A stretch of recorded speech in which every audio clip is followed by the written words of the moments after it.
Well, every year you look at the kids we're losing, and it's like, man, how are we going to replace this kid and that kid? And we're losing some pretty good talent from last year. But these guys have worked really hard, especially with all these additional obstacles we have to work around this year. But they've done a great job this summer, and I'm really excited to see what we can do in a week and a half. On defense, you guys bring plenty of guys back on defense. Probably most notably Parker Monig, who he had ridiculous stats last year, kind of came out of nowhere. And then, Futrell as well at linebacker and some other linemen. And so there's a lot to be excited about. There is. And all those guys know. We had some guys with definitely some standout years last year, but they all understand if they're the only guy doing their job, they're not having a great year at all. But it comes from having 11 guys out there doing their role really well, and that helps some of those individuals really stand out. And so just the chemistry this year has been real good.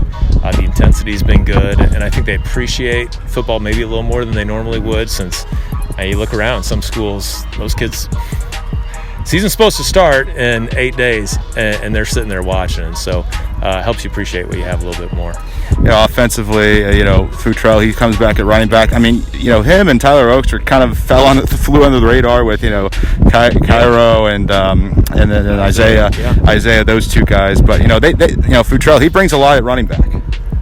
We've got some pretty special players, and to complement them, we've got some guys that maybe aren't just naturally gifted, but they grind so hard, and they are going to be real tough on Friday night. So yeah, it's nice that we still have multiple weapons to work with and not just like one or two guys. Do you kind of have a good idea who your quarterback's going to be for week one, or still trying to figure that out? It'll be Jack Newcomb. Yeah, had a real good year at wide receiver, and the thing is, he was a great receiver, but he hardly ever got to touch the ball just because we had so many weapons trying to spread the ball around, and so he's done a real good job running the offense so far this summer, and I'm excited to see what he can do at QB. Right. And you kind of mentioned earlier, these players appreciate the game more because of can't go to practice as much. Has that kind of forced the kids overall to hold each other kind of more accountable, just trying to get each other to go to workouts when you guys can't be with them and all that stuff? Well, and that's the thing we found out. A lot of our guys, from the time we had to shut down in the spring to the time we finally got together in the summer,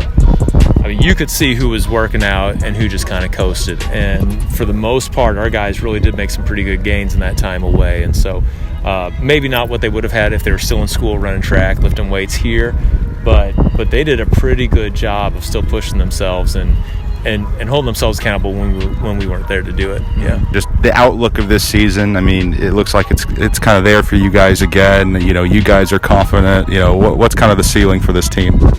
Well, I think we're going to learn a lot over the first 5 weeks. We got some younger guys out there with not a lot of experience, and so they're going to have to grow up kind of fast. But overall, just the ability and the leadership we have, I think, if we can stay healthy, stay out of trouble, this team could do some pretty special things.